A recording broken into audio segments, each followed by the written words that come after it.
수고하셨습니다. 다음은 존경하는 임광현 위원님 질의해 주십시오. 네. 이 세수 재축에 따른 재정 대응 방안 때문에 저도 오늘 7시에 출근해 갖고 자료를 검토했는데요. 아까 부총리님께서 국회 사전 협의를 못한 게 출장 중이시기 때문에 보고를 어젯밤 늦게 받다는 말씀을 하셨는데, 저는 요즘 시대가 어느 시대인데 휴대폰으로 문서 다 볼 수 있는데 이 부총리님 해명치고는 좀 너무 적절하지 않은 해명이었다라는 말씀을 좀 드리고 싶고요. 오늘 기재부 국정감사 진행 중에 맞춰서 재축에 따른 재정 대응 방안을 발표했는데, 발표 타이밍은 차치하고라도 이 재축에 따른이 아니고 정확히는 30조 원 세수 결손에 따른 대응 방안 아닙니까? 예, 저는 그게 맞다고 보고요. 정책 실패에 대한 대응을 자꾸 국민 앞에 통상적인 업무인 양 공표하는 식의 행정은 시정되어야 한다고 생각을 합니다. 그리고 이 중대한 사안이 이게 급히 국정감사 중에 휩쓸려서 다룰 일이 아니고, 지금 자료도 부족하고 또 검토할 시간도 부족했기 때문에 별도의 재정청문회나 현안 업무 보고로서 중히 다뤄야 할 문제라는 말씀을 위원회 차원에서 드리고 싶습니다.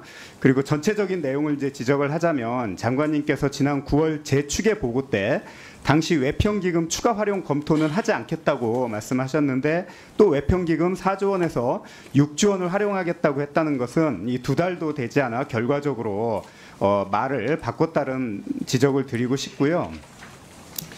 그다음에 이번 발표에서 외환시장 대응 여력을 훼손하지 않는 범위 내에서 교부세 추가 교부를 위해 공자기금의 외평기금 예탁금을 일부 축소하겠다고 말씀을 하셨는데, 이 외환시장 대응 여력을 훼손하지 않는 금액이 대체 몇 조입니까?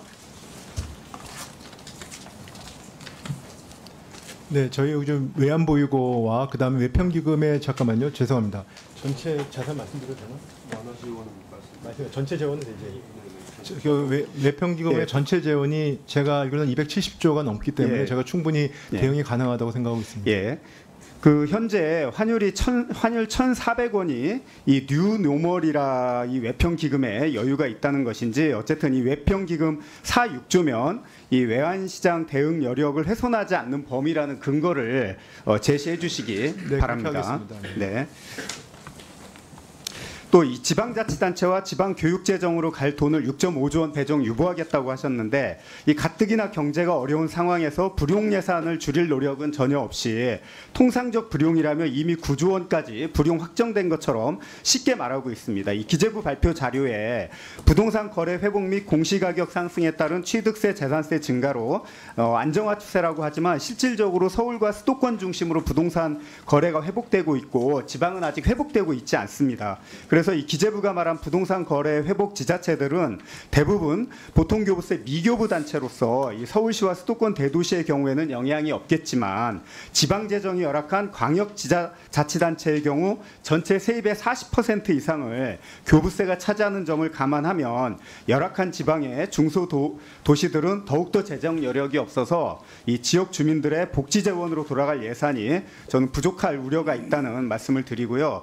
또 일부 지자체 어려움을 해소하기 위해서 지방채 인수 방안을 강구한다고 말씀을 하셨는데, 저는 이게 정부는 국채를 발행을 안 할 테니 지방자치단체가 지방채 발행하라는 그런 메시지로 보입니다. 맞습니까? 말씀을 드리면요, 예. 지자체 같은 경우에는 저희가 구체적인 말씀을 지금 드리기는 어렵습니다만, 전국의 광역지자체들의 가용 지원이 부족한 곳들이 있는데, 전체 규모가 통상적으로 지자체에서 나오는 불용 규모보다 작습니다. 예, 그래서 의원님께, 아까 저희는 의원님께서 시간이 해주시고요. 없어서 파악이 안 되셨겠지만, 저희도 더 파악을 해보겠습니다. 혹시 지자체 상황에서 저희가 모르는 다른 부분이 있으면 제가 볼 때 이거는 좋겠습니다. 정부의 역할을 방기한 걸로 보여지고요. 오늘 국회 입법조사처에서 이 보통교부세 당해연도 미교부 현황과 향후 과제라는 보고서를 발표를 했는데, 제가 시간 관계상 말씀은 안 드리겠는데 이거 꼭 한번 읽어보시기 바라고요. 그다음에 이 지금 윤석열 정부 들어서 공공임대주택 공급 실적과 예산을 5조 넘게 24% 축소시켰지 않습니까? 맞죠? 근데 내년도에는 공공임대주택의 예산은 줄었지만 그 공급 규모는 저희가 최대로 하기로 좀 되어 있습니다. 그래서 이 올해 2, 3조 원의 기금을 이쪽에서 또 활용하겠다는 것은 이 무주택 서민들을 위한 공공임대주택 건설을 축소하겠다는 의도로밖에 해석이 그건 절대로 아닙니다, 의원님. 그건 절대로 아닙니다. 네, 그 부분도 나중에 설명을 한번 드리겠습니다. 정확하게 자료를 좀 주시기 바라고요.